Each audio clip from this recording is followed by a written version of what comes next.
Porque no tengo entrenado esto, ¿viste? Que los docentes sí, yo no. Bueno, les voy a hacer una breve historia de este lugar. Esto era parte de la terminal multimodal Casa Amarilla. En realidad, como ven acá, no sé si después lo quieren ver más de cerca, todo hasta Martín García y Blanes, este gran triángulo, era la terminal Casa Amarilla de ferrocarril, una gran parrilla ferroviaria que se fue dividiendo, se fue entregando para la Comisión Municipal de la Vivienda, para distintas cosas, y había quedado en manos del Estado Nacional esta franja junto con el ferrocarril. ¿Qué pasó? Nosotros nos enteramos cuando en su momento, estoy hablando año 1999, para que se den una idea, ¿eh? Algunos seguro no habían nacido todavía. Bueno, nosotros nos enteramos porque hubo un desvío ilegal de tránsito pesado que había distintas reuniones en el CGP3 en ese momento, nos dieron lo que eran los lineamientos del Plan Urbano Ambiental, los lineamientos estratégicos del Plan Urbano Ambiental, que era un documento, que eran 8 tomos más o menos, mucho más precisos en cuanto a los usos que iban a tener los distintos lugares de la ciudad que lo que después se votó en el 2008 del Plan Urbano Ambiental. Esto es algo que después seguramente en lo que ustedes están estudiando lo van a ver, porque es un insumo técnico muy importante, ¿no? Pero bueno, ahí nos enteramos que las playas del ferrocarril iban a trasladarse de nación a ciudad con uso preferentemente para espacio verde de uso público. Y entonces nosotros que lo que veíamos era esto que está acá, desde los edificios nuevos, que se inauguraron en el 2000 recién, vimos con otros ojos un lugar que era un potrero para nosotros y una barrera urbana porque aún todavía no tenemos las calles que nos vinculen con el otro lado del barrio. Y bueno, ahí presentamos en una hojita, en ese mismo centro de gestión, un parque donde decíamos álamos, frutales, o sea, todavía no teníamos la información de que podíamos tener un parque de flora nativa. Y una señora, que tengo una deuda porque no me acuerdo quién fue, dijo, ¿por qué no de flora autóctona, que trae biodiversidad? Nos pareció bárbaro, y así fue que el proyecto creció. Y después en el 2001 lo presentamos con 220 firmas en todas las reparticiones. ¿Qué pasa lo mismo? Pasa la policía. En distintas reparticiones como expediente. Nos contestaron que era convergente con lo que decía el Plan Urbano Ambiental y después salió en Clarín en el 2001, antes crisis, que preferentemente lo iban a usar ellos para partirlo en 5 manzanas y hacer 4 manzanas de complejos de edificio y dejar una placita en el medio. Con lo cual fuimos a la Defensoría de la Ciudad, que en ese momento estaba como adjunto Antonio Elio Brailovsky, que seguramente en esta carrera lo habrán leído, ¿no? Un gran ambientalista, una persona que generó mucho por lo que es la ecología, muchos libros, muchas cosas muy interesantes que los invito a que lo lean. Y él nos dijo que no podía hacerse nada por un proyecto de ley del Ejecutivo que todavía no estaba vigente. Con lo cual nosotros nos recomendó que hagamos un proyecto de ley propio y eso fue lo que hicimos. Donde ellos decían que querían un residencial de alta densidad para hacer torres, nosotros poníamos UP, que es urbanización parque.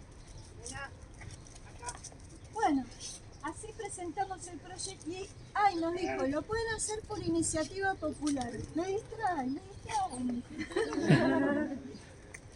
Que no sabíamos que existía, era una herramienta de participación ciudadana que figuraba en la nueva constitución de la ciudad, que es una constitución de avanzada, ¿no? Del año 90. Así que, bueno, hicimos eso, lo presentamos en la legislatura y la iniciativa popular dice que a las primeras 4.000 firmas, tanto la legislatura de la ciudad como el gobierno de la ciudad tienen obligación de difundir la iniciativa. ¿Qué pasó? Éramos la primera, con lo cual teníamos al mes y medio las 4.000 firmas y no nos hacían la promoción.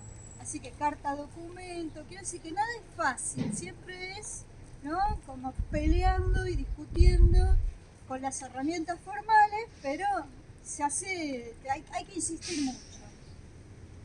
Bueno, logramos los folletos, la vía pública, todo eso tardíamente, pero lo logramos. Y una vez en la audiencia pública, un poco antes, o sea, cuando ya estaba los leyes que cambian la zonificación son de doble lectura y en el medio tienen una audiencia pública. Así que en la primera lectura no decía nada de la flora nativa, aunque sí lo decía, o sea, lo decía en el proyecto, pero no decía lo del diseño participativo. Y nos enteramos que había un programa de la ciudad que se llamaba Diagnóstico Participativo del Paisaje, donde estaba el licenciado Fabio Márquez, que seguramente lo escucharon nombrar, ahora es paisajeante en las redes, que hacen unas recorridas muy buenas. Bueno, y entonces dijimos, bueno, queremos seguir con la participación ciudadana y que se haga con este diseño participativo. Otra discusión, no, que estamos desarmando el área, qué sé yo, dijimos, no, desarmarla después, primero hacemos esto. Entonces metimos en la audiencia pública que sea con diseño participativo. Con lo cual este parque se convirtió después, acá estamos haciendo el diseño participativo, acá en el 2004 se presentó el plano del diseño participativo, donde estaba incluido, donde ahora hay una torre, 2 lotes remanentes de la Comisión Municipal de la Vivienda. En uno tenemos 2 ombúes, que ahora justamente estamos en conflicto, después le vamos a pedir que agiten esa campaña de junta de firmas porque quieren construir en ese lote también, cuando pueden. Hay un montón de lotes en el barrio de La Boca donde se puede construir, pequeño además, y además hicimos una ley, después la ley 2240. Después los invitamos a que vean nuestro recorrido en la red, en la página, sobre todo, donde tenemos otros proyectos que todos tienen que ver con el ambiente y con un uso de los recursos que tengan que ver con una ciudad socialmente también más amigable, ¿no? Bueno, eso implica justamente en la defensa de Casa Amarilla que perdimos, implicaba que también formara parte de un gran parque público para La Boca. Nosotros en los argumentos decíamos que teníamos... ¿Puedes bajar? ¿O querés que lo tengan que un rato? Decíamos que teníamos grandes fuentes de contaminación, el tránsito pesado, el riachuelo, que por suerte está mejor, y el polo petroquímico, que también gran parte ya lo mudaron después de la ley Mendoza, que es la ley de saneamiento ambiental de la cuenca Matanza-Riachuelo. O sea, hay que tener siempre como una visión que va más allá de lo local para saber dónde uno está parado y qué cosas pueden influir para bien y para mal, ¿no? Pero nosotros siempre los invitamos a que en cada lugar donde ustedes vivan vean qué lugares son posibles de convertirse en un espacio verde de uso público. Bueno, es el famoso dicho, pinta tu aldea, pintarás el mundo. La cuestión es que nos convertimos también con pelea después de que ya estaba la ley, ya estaba la cesión del Estado Nacional a la ciudad para este proyecto comunitario. Nos ocuparon el predio con más de 1000 contenedores y tuvimos que hacer un amparo y después conseguir el desalojo. O sea, nada fácil. Acá estacionaban los autos Boca, como ya dije antes. Por eso también una de las cosas que nos cuestionan es por qué pedimos rejas, y es porque no saben la dinámica de este barrio. Cada vez que hay partido en Boca, se llena de autos por todos lados y esto estaría destruido el primer día con los autos estacionando acá arriba. De hecho, nosotros pretendíamos las vías verdes del sur, que era una asociación también para los corredores verdes en las vías férreas, y Boca, con la cuestión del estacionamiento, fue impermeabilizando todo y se hacen las cocheras, tiene un arreglo con la concesionaria, que Ferrosur Roca, y eso hace que no sea posible en este momento, por lo menos. Algún día el fútbol dejará de tener más importancia que el ambiente y por ahí podemos lograr cosas que pueden convivir, ¿no? Porque nosotros decíamos que pueden estacionar igual y poner árboles entre cocheras. Pero bueno, no es fácil todo. Así que bueno, acá tienen el planteo. El parque se inauguró en el año 2006. Hicimos también una fiesta nosotros, comunitaria, y después hubo también una inauguración oficial, con lo cual tenemos 2 fechas. Nosotros decimos noviembre y octubre. Este noviembre cumplimos 20 años. Somos el primer parque de flora nativa de la ciudad, el primer parque hecho con diseño participativo, y después por suerte esto replicó en otros, ¿no? Manzana 66, Plaza Clemente, Mafalda, nunca me acuerdo de Clemente, si no me equivoco. Clemente, Parque de la Estación. O sea, hay un modelo, si se quiere, que un poco a los ponchazos, sin ser ninguno de nosotros un especialista, ni arquitectos, ni nada, fuimos aprendiendo sobre la marcha, informándonos, y sobre todo también la iniciativa popular que nos hizo estar en la calle un año, nos dio mucha información, nos enriqueció mucho, porque la gente, siempre hay alguien que viene a molestar, ¿no? Hay que estar preparado para eso también, pero la mayoría de la gente enriquece cualquier proyecto. Así que lo que se propongan, siempre socialícenlo, porque van a encontrar una manera de enriquecer el argumento, de enriquecer el contenido. O sea, hay muchas cosas que son muy importantes de socializar con otros lo que uno pretende hacer, ¿no? Así que bueno, acá estamos. Va a ser difícil hoy porque tenemos muchas plantas chiquititas, algunas un poco más grandes, pero tenemos un diseño que seguir que está un poco complejo, porque es grande el lugar, habrán visto, no sé, los que vienen por primera vez. Así que lo que vamos a tratar de hacer como dinámica, bájalo por favor. Como dinámica es, con Pablo y alguno más que nos ayuden, poner cómo van las plantas, y a medida que vamos corriéndonos por el parque, vamos a tener que ir y venir muchas veces seguramente, por el agua, por una cosa, por la otra, ir plantándolas. Así que bueno, bienvenidos. Ahí está Silvia con las planillas, los que quieran recibir información, nos dejan para mail o para WhatsApp. Eso quería decir, a los que llegaron a último momento o que recién llegaron, hay una planilla para inscribirse, por favor, lo más legible que puedan. Es solamente para difusión, para convocarlos. Nosotros estamos muy abiertos a las manos que nos aporten su colaboración, su tiempo, y bueno, desde ya muy agradecidos por eso, ¿no? Así que bueno, los invito a dejar ahí los datos, y después ya dije que si no entiendo la letra, voy a preguntar ¿quién dijo esto acá? ¿Cómo se escribe? Porque si no después nos dicen no recibí la información, y en realidad es que no entendimos la letra. Bueno, muchas gracias. Gracias, chicos. No sé si quieren aprovechar para preguntar algo. Sí, perdón. Silvana, no sé. La otra vez había salido esta cuestión de parques marcados, no marcados, que algunos parques no tienen rejas en general en la ciudad, no, que estuvimos hablando un poco de esto. Creo que está interesante, ¿no? Entonces, bueno, ahora contaste, bueno, Sí, por el tema de Boca. Algunos luchan para que no lo enrejen y otros, como en este caso, lo necesitan porque si no se destruiría el espacio. no te escuché nada. No sé. Algunos luchan para que no se los enrejen y otros lo tienen que pedir porque si no se destruiría el espacio flotante. Claro, sobre todo acá por el tema de la cercanía de la cancha de fútbol. O sea, si no, nos encantaría que no sea así, ¿viste? Porque de hecho lo podríamos usar de noche.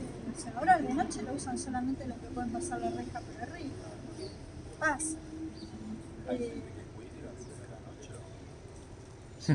Hemos tenido, esto estaba hermoso, lo hemos tenido tomado. O sea, siempre tenemos muchos problemas para gestionar el espacio. De hecho, bueno, siempre es mi parte malévola, digo que como soy mujer me puedo permitir ser resentida y rencorosa. Pero en el 2008 nos pusieron a un licenciado en paisajismo y no sé qué, a Gabriel Burgueño, y nosotros dijimos, ah, qué bueno, alguien que sabe. Y el parque pasó por su peor momento. De hecho, hay informes que están en la página antiguos que está todo seco. En ese momento estábamos en espacios verdes, en la Dirección General de Espacios Verdes, y bueno, se peleaban con la gente, con los que trabajaban, con nosotros. Bueno, muy fea etapa que para el parque significó un retroceso muy grande. Así que nos costó mucho este verde que ustedes ven hoy. Si ven los informes del 2010 y las fotos del parque, la diferencia es enorme. Nosotros empezamos a hacer estas plantaciones participativas en pandemia. Ya antes de la pandemia habían venido Lucho, Sebas, unos chicos que estudian biología, que ya son biólogos, sí. Con la propuesta, nos pareció bárbaro. De hecho, siempre hicimos algunas plantaciones puntuales con plantas donadas, ¿no? Y de otras organizaciones, qué sé yo, Árboles Sin Fronteras, muchos que siempre hicimos algo, pero no con, digamos, la metodología y la constancia durante y después de la pandemia. Así que eso también benefició mucho al parque, no solamente porque, y esa fue la gran paradoja de la pandemia, ¿no? Valorizaron los espacios verdes que hasta ese momento por ahí no. Entonces vino mucha gente a participar, se hacían cumpleaños, se hacían reuniones, fue como un reverdecer, entre comillas, y además, bueno, todo, ¿no? Ya saben, esas fotos de los animalitos y de los pájaros que volvían, o sea, cómo la actividad humana espantamos a la naturaleza, ¿no? Y como cuando hay un uso un poco más respetuoso, sí, respetuoso, amigable con la naturaleza, como esto se llena. Bueno, yo lo veo en el riachuelo también, algunos tuvieron la oportunidad de hacerlo, en las navegaciones en el riachuelo, como cuando se empezó a limpiar, se empezó a despejar de los barcos hundidos, de los autos, de multar a las industrias que hacían vuelcos, la reconversión y todo esto. Hoy el riachuelo no es la imagen que hay en el imaginario colectivo, para la redundancia. Y hay aves, y hay ¿cómo se llama? No, biguás, garzas, tortugas. Garzas, sí. Hasta, bueno, esto que uno decimos coipos, el otro no sé cómo, pero bueno, estos mamíferos que están ahí, o sea, y se puede convivir con la naturaleza y tenemos que tender a tener una ciudad que sea así, ¿no? Que pueda convivir. Más biodiversa. Y promover la biodiversidad. Así que de eso se trata esto. Acá hay un jardín de mariposas que se hizo, bueno, ahí ven, hay algunas mariposas, ¿verdad? Que también esto no estaba, se hizo en este periodo desde la pandemia para acá. Así que bueno, los invito a que sigan en contacto y a que vengan en futuras plantaciones, y también hacemos como la jornada de mantenimiento, ir viendo, por ejemplo, ahora a medida que vayamos yendo hacia el parque, la idea también es, si tenemos las botellas, los protectores, ir poniendo donde faltan, porque perdemos más por la bordeadora que por el vandalismo. Así que ese es un tema de también cómo las empresas no tienen la capacitación para la gente para que trabajen bien, más tratándose de un parque joven, ¿no? Donde las especies son jóvenes. No hay más de 20 años acá. ¿Sobre ese mantenimiento lo hace la ciudad? Bueno, ese es otro punto. El parque pertenecía a la Dirección General de Espacios Verdes. Cuando ya se puso en vigencia y se establecieron los límites de la Ley de Comunas, pasaron todos los parques a las comunas menos 36. Nosotros queríamos que tuvieran el mismo estatus del botánico, de la reserva ecológica, por justamente la característica de la flora nativa. No nos dio pelota Santilli en ese momento, se lo explicamos para adelante y para atrás, qué sé yo, y quedó dentro de la comuna. Nuestra comuna es la más grande y la más pobre, porque es la comuna 4, que es La Boca, Barraca, Parque Patricios y Pompeya. Y las comunas no tienen presupuesto. Entonces siempre hay como toda una historia dentro de lo que es lo administrativo del gobierno de la ciudad, que es el área central quien visita el mantenimiento de los parques. Entonces después es en la comuna la que trabaja con la empresa y es todo, pero no hay, digamos, como una cosa mucho más accesible y más directa. Siempre hay muchas reparticiones en el medio, unos para los baños, otro para el agua, fuentes y aguas y estanque, que es algo que es una deuda también, porque el estanque tendría que tener la flora nativa también. Esto no estaba enrejado, pero hubo un funcionario del gobierno de la ciudad, de la Dirección General de Espacio Verde, que se le ocurrió pintarlo de celestito, pileta. Así que empeoró la situación y los pibes se metían en un peligro, porque no es una pileta. Bueno, ahora estamos de nuevo, como siempre, tratando de que esto se convierta en un estanque como tiene que ser, que tenga una islita en el medio para que puedan estar los pajaritos y las aves sin que las molesten, ¿no? Pero bueno, fue imprescindible la resta. Y consulta, desde acá, desde el personal que se encuentra, que trabaja en conjunto, cuando viene gente exterior, me refiero que hace servicio, mantenimiento de lo que son aguas, conexión, corredora, todo, no se lo puede llegar a capacitar como para darle material a Lo hemos hecho en algún momento, lo hizo Lucho, que después se fue a vivir afuera, pero ellos rotan la gente. Entonces también eso es complicado. Y como a veces también ligamos los pedidos de los vecinos, ay, que pincha, que está en la bicicenda, que no sé qué. Tenemos que explicar que nosotros somos vecinos, aportamos, pero no somos gestores del parque. No te piden a vos cosas. Sí, de hecho lo hacen todo el tiempo. Y uno lo que hace es retransmitir a la comuna, pero no es que podés, ¿viste? O cuando venimos a podar, por ahí derramar más que nada, eso es también pidiendo el permiso a la comuna. No, o sea, hay como instancias institucionales que uno no puede pasar. Pero también son los límites de los vecinos, digo, no somos funcionarios. ¿Alguna otra pregunta? Hola, ¿cómo estás, Silvana? Te quería consultar, o sea, justamente el parque está cumpliendo 20 años y, bueno, al principio había toda una reunión, digamos, vecinal y, digamos, como de más personas que básicamente construyeron el parque.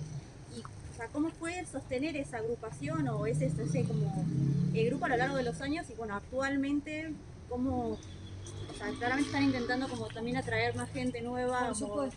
Energía, digamos, también más joven, quizás se aporte directamente y que tenga como también ese impulso para también sostener, pero bueno, también para no solamente sostener el mantenimiento, sino la prevalencia, me imagino, también del parque. Pero bueno, ¿cómo ha sido como a lo largo de los años y bueno, especialmente en esta época el tema de, bueno, la reunión de la gente y que se sostenga en el tiempo? Fue como muy autogestionada, digamos. Es mutante, ¿viste? Eso son épocas. Nosotros tuvimos la ventaja de tener un proyecto ya armado en el 2001. Y el 2001 fue de mucha participación, muchísima. Entonces, las asambleas se llevaban las planillas para que la gente firme, íbamos al Foro Social Mundial, o sea, había como unas ganas sociales de cambiar las cosas y de intervenir en lo público. Eso fue decayendo. Después cuando tuvimos como el estado de bienestar, también, viste, como que todo estaba bien y no, había muchas cosas que había que seguir. Entonces éramos menos. Cuando vino la pandemia hubo como un revival y hay mucha gente que se sumó en ese momento. Y seguimos recibiendo gente. Bueno, digamos que Pablo es de la nueva camada, Silvia también. Tenemos, o sea, la comisión en sí misma son 9 miembros, 11 que son los que te exige la asociación civil, ¿viste? Pero somos más, a veces somos como menos para laburar en la cosa fina, si presentamos una cosa en algún congreso, pero después hay muchos que son simpatizantes, o gente que viene para una cosa puntual y no participa de los textos, ¿viste? De las cosas, pero todo el tiempo estamos recurriendo a otros. Justamente la idea también de esta es que se anoten y que quieran venir y que quieran volver y que se sientan cómodos y bueno, y que disfruten, ¿no? Aparte de disfrutar de un día hermoso que en general nos toca así, toquemos madera.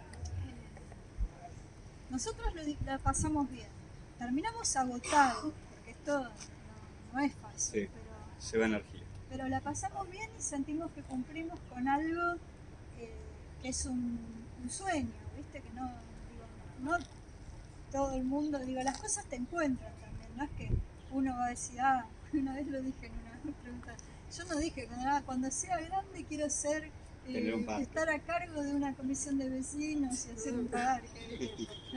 Eso ni te lo imaginás, te va llevando una cosa a la otra y en la medida en que uno se entregue a eso y ponga energía, las cosas funcionan, pero no es que, ¿viste? Estás programado. Sí. Pues cuando yo escucho a alguien que dice, no, yo de chiquito quería ser, no sé, médico, cantante, digo, qué bueno, ¿no? Yo nunca supe que quería así tan claramente. Bueno, parece que era esto. Así que, bueno, no sé, ¿algo más? No sé si contesta o vamos a laburar. Arrancamos. Agarra la pala. Agarra la pala.